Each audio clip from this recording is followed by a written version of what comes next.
Imagine you are sitting at your desk, just a regular work day. Right. Checking emails, drinking coffee. Exactly. And your boss video calls you. You see his face, you hear his voice, like his exact vocal cadence. Okay. Totally normal so far. Yeah, but then he asks you to wire funds to close a time-sensitive, highly confidential deal. Oh boy. Let me guess. Yep, you do it. And you just gave $2 million to a hacker who generated that entire video feed in real time, Wow. 2 million. Just like that. just like that. Yeah. And this isn't, a pitch for a sci-fi thriller. This is an actual documented event detailed in The Guardian. It's terrifying when you actually think about the mechanics of it. It really is. It forces a complete reevaluation of how we trust our own senses. So welcome to today's deep dive. Thanks for having me. Today we are jumping straight into a comprehensive report titled Deepfakes, the double-edged sword of synthetic reality. We've got data pulling from Forensics Insider, The Guardian, Tech Radar, Upgrad, ICER Global, and CPI OpenFox. It's a massive stack of research. Huge. And the mission of this deep dive is to answer one single critical question for you listening. Is this AI innovation a revolutionary tool for our future, or is it basically the most dangerous digital weapon of the decade? I mean, it's definitely a double-edged sword, just like the title says. Right. And by the end of our conversation today, you will understand exactly why the way you consume video and audio online is about to change forever. Because the underlying mechanism driving this shift, that's what we need to isolate first, right? Yeah, let's get into the how. How is this even happening? Well, we are dealing with generative AI models that have moved way, way beyond basic photo manipulation. Like, the data from Forensics Insider points specifically to the architecture of generative adversarial networks. Okay, generative adversarial networks, BNs. Exactly, GNs. And the best way to understand them is to picture two neural networks locked in a constant duel. Like they're fighting each other. Basically, yeah. One network is the generator. Its job is to create a synthetic image or an audio clip. The second network is the discriminator. And what does the discriminator do? It analyzes whatever the generator makes against thousands of authentic, real-world samples to spot the fake. Ah, okay, so it's like a forger and an art authenticator going head-to-head. Perfect analogy, yes. And they iterate millions of times. The generator constantly refines its output until the discriminator, which is basically the AI's own internal lie detector, can no longer tell the difference between the fake creation and reality. Man, the adversarial training loop, that explains the terrifying, near 100% accuracy we are seeing. Right, because the AI is effectively teaching itself to flawlessly mimic human expression. It's constantly trying to fool its own defense mechanisms. To put it in perspective, it kind of functions as highly advanced digital ventriloquism, Oh, I like that. or almost like a flawless digital skin suit. You can map anyone's biometric data onto another person's movements. It is entirely seamless now. But, okay, before we assume this is entirely dystopian and the world is ending, the report actually highlights some massive positive applications for this exact same architecture. Oh, absolutely. The sheer scale of the positive potential is profound. I mean, it is a fundamental revolution in entertainment, education, human interaction, you name it. Right, because it's completely democratizing high-end special effects, isn't it? Totally. In Hollywood, the ability to digitally de-age actors, or even revive them to complete a film, relies on these same networks analyzing decades of archival footage. Which used to take, months and massive budgets. Yeah, exactly. CGI historically required a massive studio budget, gigantic rendering farms. Now it's becoming accessible to independent creators. That's incredible for indie filmmakers. It is. The technology basically automates the painstaking frame-by-frame animation process. It predicts and generates how light and shadows should interact with a synthetic human face in real time. And the educational simulations take that rendering capability even further. We aren't just talking about making cool movies here. Right. Imagine the classroom applications. Yeah. Imagine a classroom where students aren't simply reading a textbook about, say, the theory of relativity. They're actually talking to Einstein. Exactly. A photorealistic, perfectly voiced digital avatar of Albert Einstein is standing at the front of the room interacting with them. Because the AI is trained on historical data, right?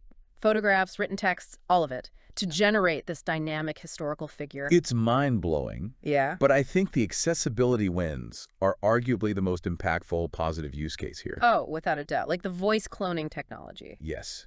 It's giving speech back to people who have lost their vocal cords to disease or injury. Which is life-changing. It really is.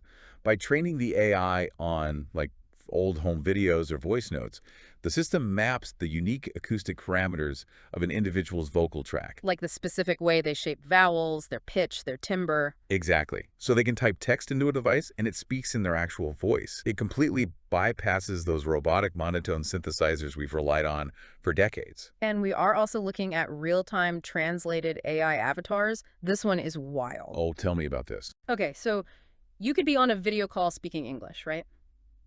And the person on the other end sees and hears you speaking fluent Mandarin. Wait, here's me A and D sees me. Yes. The AI doesn't just translate the audio. It dynamically manipulates the pixels around your mouth and jaw to match the phonetic movements of Mandarin. That's insane. It literally looks like I'm speaking the language natively. Exactly. It completely breaks down global language barriers. Okay, that all sounds amazing. But, and there's a big but here, the causal link that shatters that utopian vision is the accessibility itself. Yeah, that's the dark side of democratization. Because the exact same frictionless, easy-to-use technology that allows a high school student to learn from a digital Einstein is what allows a scammer to drain a corporate bank account. Right back to that Guardian report from the beginning. Exactly. The transition from educational breakthroughs to outright fraud. The scammers created deepfake of the company's chief financial officer, jumped on a live video conference, and just authorized the transfer of funds. Yeah, the scammers utilized real-time face-swapping technology right alongside real-time voice cloning. How does that even work on a live call? Well, they feed a live video feed of an actor through the GAN, which then overlays the CFO's face and voice characteristics onto the actor's movements and speech in milliseconds. Wow, just milliseconds. Yeah. So the employees complied with the wire transfer request because they genuinely believed they were receiving direct orders from their superior. Okay, wait, I have to push back on the mechanics of that interaction, though. Sure, go ahead. Because scams have always existed, right? Right. I mean, we are all familiar with a fake email from a quote-unquote boss asking for urgent wire transfers or gift cards. Oh, yeah, the classic phishing emails. Right. And corporate professionals are heavily trained to spot those phishing attempts. So how does a deepfake video call actually fool highly trained individuals in real time? I mean, a live video feed has latency, it has rendering artifacts. Shouldn't the employees spot the glitch? It's a great question. But the deception here relies heavily on human psychology and cognitive load. What do you mean? We are biologically wired to trust the faces and voices we see and hear. When you read an email, your brain engages the prefrontal cortex. Yeah, Okay. well, the analytical part. Exactly. It's an abstract processing task that naturally invites skepticism. You look at the sender's address, you analyze the tone of the text. Yeah, you look for typos, weird formatting. But when you look at a live video feed, your visual cortex takes over. Your brain registers the familiar face and the familiar acoustic signature of your boss. And that triggers a deeply ingrained trust heuristic. Precisely. That biological shortcut bypasses your analytical skepticism entirely. In a high-pressure corporate environment, if the face matches and the voice matches, your brain simply concludes, that is my boss. Even if there are microscopic pixel rendering errors. Exactly. Your brain just glides right over them. That is so unsettling. And the source material from Upgrad highlights how this phenomenon creates unprecedented biometric security risks. Oh, the biometric security aspect is a nightmare. Because the financial sector has spent the last decade moving toward biometric authentication, right? Telling consumers that their voice or their face is their ultimate unbreakable password. Yeah, banking apps, customer service lines, they all routinely use voice authentication now.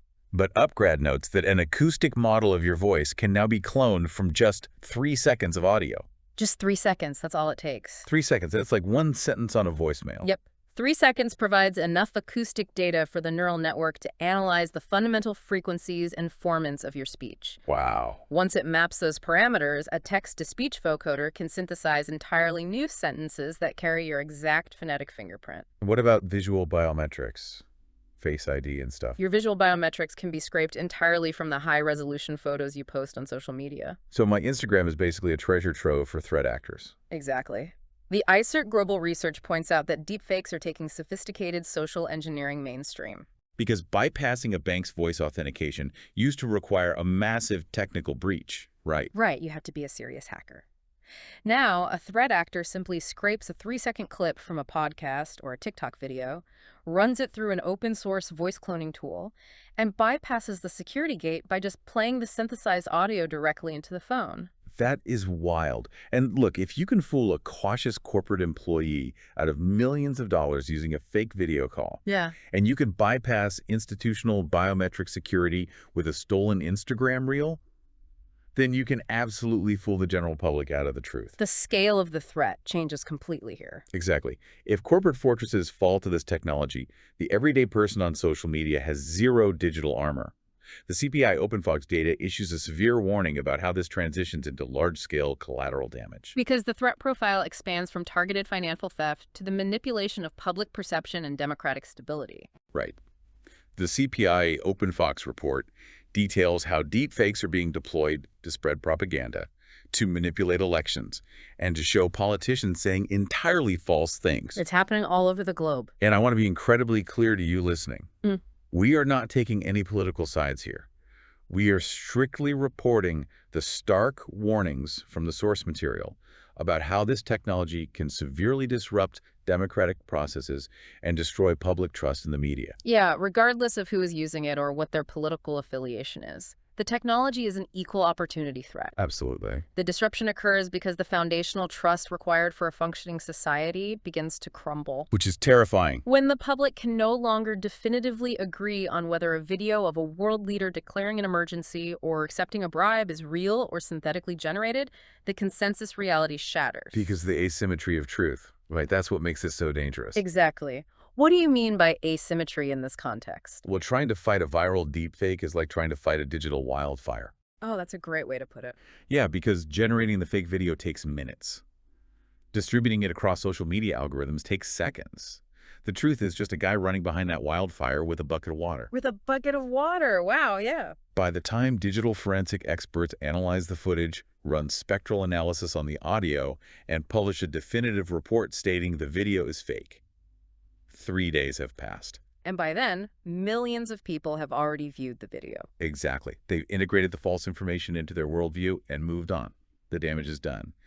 And the correction rarely reaches the same audience as the original viral lie. The velocity of the lie completely outpaces the verification process. And, the reputation damage applies far beyond geopolitical figures or famous CEOs. Yeah, anyone with a digital footprint is vulnerable. We see instances where everyday individuals have their faces superimposed onto explicit material, or they're fabricated into compromising situations just to spread false accusations. Just to ruin their lives. Basically, yeah. For a regular person, a viral deepfake can instantly destroy a career or a personal life. And reversing that damage is nearly impossible once the algorithmic distribution takes hold. It leaves you feeling entirely defenseless. Your face is public, your voice is public, and someone can essentially puppeteer your digital identity. It's a very helpless feeling. But the Tech Radar data introduces an even more insidious layer to this crisis. They outline a concept known as the liar's dividend. Ah, the liar's dividend.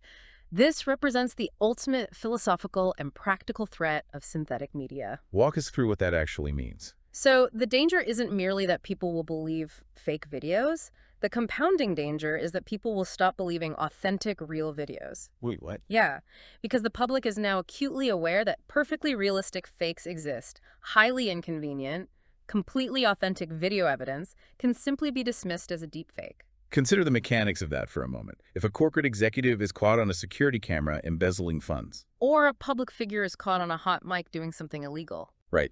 They no longer have to mount a complex legal defense. They can just shrug, look at the cameras, and say, that is a deepfake generated by my rivals to destroy me. And they can completely escape accountability. That is, wow. The liar receives a payoff, a dividend, simply because the technology exists in the broader world, regardless of whether they actually utilize AI themselves. So they weaponize the public's awareness of synthetic media to introduce reasonable doubt into undeniable reality. Exactly. It operates as the ultimate get-out-of-jail-free card. It wasn't me, it was AI. And because the general public knows how sophisticated these jams have become, a significant portion of the population will accept the denial as plausible. Which leads to the collapse of an objective shared reality. Because if everything can be fake, nothing is real. Right. If every piece of video or audio evidence can be written off as synthetic, Evidence loses its inherent power. Truth becomes entirely subjective. People will just choose to believe the videos that align with their preconceived biases. Right. Yep. And dismiss the videos that challenge their worldview as deepfakes.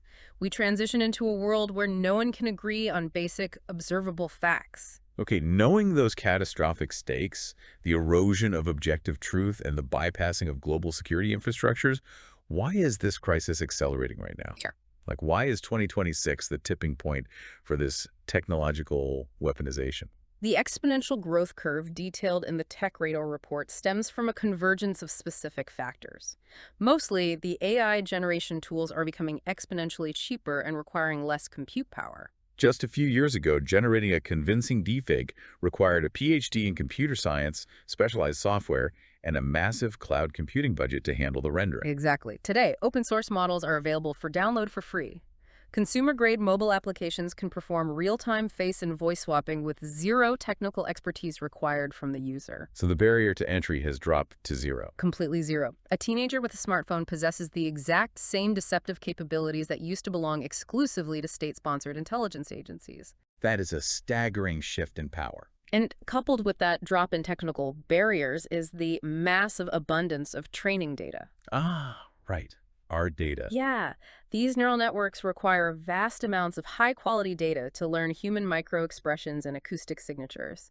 And we have spent the last 15 years willingly uploading that data. Our high-resolution selfies, our podcast audio, our video blogs. We have provided the perfectly lit training data sets for these models. So we literally crowdsourced the training data for the very models that are now being used to impersonate us. Basically, yes. Okay, so how do we fight back? The source material outlines several proposed technological defenses, right?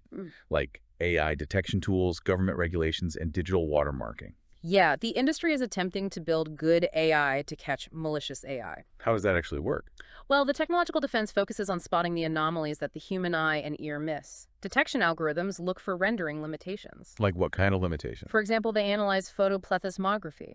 Okay, I'm going to need you to spell that one out for me. It's basically the microscopic color changes in a human face caused by blood flow with every heartbeat. Oh, wow.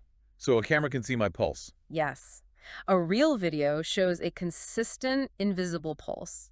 AI-generated faces often fail to replicate that biological pulse consistently across individual video frames. That's fascinating. And audio detection tools use spectral analysis to find digital artifacts or unnatural spacing in the synthesized phones. And what about watermarks? I saw that mentioned. Right, the hardware industry is pushing for digital watermarking, where real cameras embed a cryptographic signature into the metadata of the footage the exact moment it is captured. Proving its authenticity and its origin. Exactly. But I'm looking at the source notes regarding these countermeasures, and the researchers explicitly state, technology alone cannot solve this problem. That's the harsh truth. And I have to challenge the premise of this technological arms race anyway. If the detection tools are just neural networks analyzing the generator networks, doesn't the generator just use the detector's feedback to fix the pulse rate anomaly in the next software update? Yes, 100%. It's a closed loop. So if tech can't fix a tech problem, what are you supposed to do as a regular person? Expecting the general public to become paranoid forensic analysts scrutinizing every video on their feed seems entirely unsustainable. Relying solely on a software patch to verify reality is a losing battle. Every time a detection tool identifies a flaw, the deepfake generation tool integrates that data to bypass the detector in its next iteration. So the ultimate solution requires a shift from us. Yes, it necessitates a fundamental shift in human behavior and media consumption habits. The defense mechanism has to be biological, not digital. Precisely in the realm of critical thinking. We must train ourselves to insert friction into our consumption. Insert friction, I like that. When we encounter a video or an audio clip that sparks immediate outrage, confirms our deepest biases, or seems too shocking to be true, we have to pause. Take a breath. Yes. We must question the contextual metadata of the information. Who is distributing this video? What is their incentive structure? Can the core claim be verified through a secondary established news source that utilizes journalistic verification protocols? We can no longer treat our initial emotional reaction to a piece of media as the final arbiter of its truth. We have to upgrade our own cognitive processing. That's exactly it. Well, we have covered an immense amount of ground today, analyzing the architecture and the implications of this synthetic reality. It's a lot to take in. It really is. We started by looking at the incredible potential of generative adversarial networks, how they can restore lost voices, break down global language barriers with real-time translation, and democratize massive cinematic production tools. The utopian vision. Right. But the exact same friction-free accessibility that creates those utopian solutions is fundamentally threatening our grip on reality. It's facilitating multi-million-dollar corporate fraud by bypassing biometric security. It is destroying the reputations of everyday individuals. And through the insidious nature of the liar's dividend, it is eroding the very concept of objective shared truth. It is the defining technological paradox of our era. The tools that allow us to perfectly replicate reality are the exact same tools that destroy our ability to trust it. And to you, listening right now, remember that your digital footprint, the photos, the voice notes, the videos you upload, integrates you directly into this rapidly evolving ecosystem. You are not a spectator. Your data is the fuel. The most chilling assessment from the entire stack of source material we reviewed today distills the crisis into a single sentence.